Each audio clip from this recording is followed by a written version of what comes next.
Ziemas sezona Rotko muzejs skatītājiem atklāja ar 5 jaunām izstādēm, īpašu uzmanību veltot Lietuvas mākslai.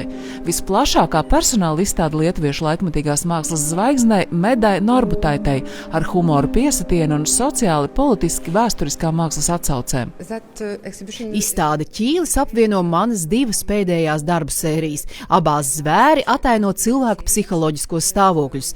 Mani interesē cilvēku uzvedība, izjūtas un attiecības, lai atpazītu cēloņus, kas tās izraisa vēsturiskā, politiskā un sociālā laukā.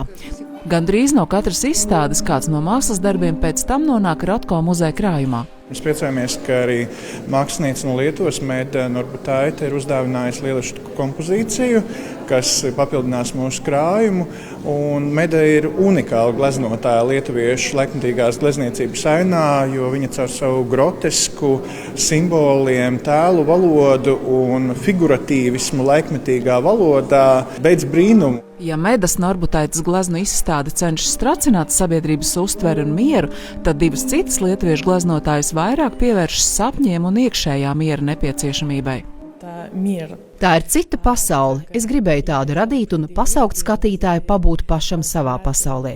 Diānas Rodukienes māksla ir abstraktā māksla. Tieši šī izstāde vēsta par ļoti interesantu REM miega fāzi, kurā mēs redzam sapņus.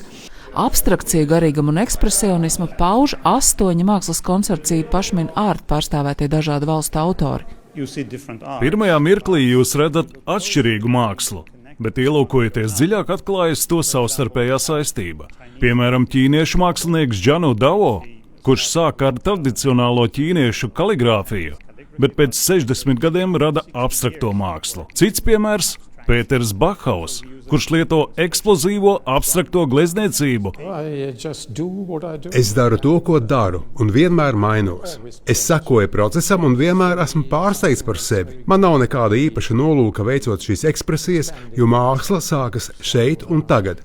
Šī ir pirmā reize, kad prezentējam šos māksliniekus Latvijā, jo vairāku autoru darbi atrodas dažādos pasaules muzejos un fondos. Piemēram, šī mākslinieka darbus mēs speciāli atvedām no Britu muzeja. Ziemas izstāžu sezona Rotko muzejā ilgs līdz 8. februārim. Aneta Lesīte, Mārtiņš Šalms, Latvijas televīzija.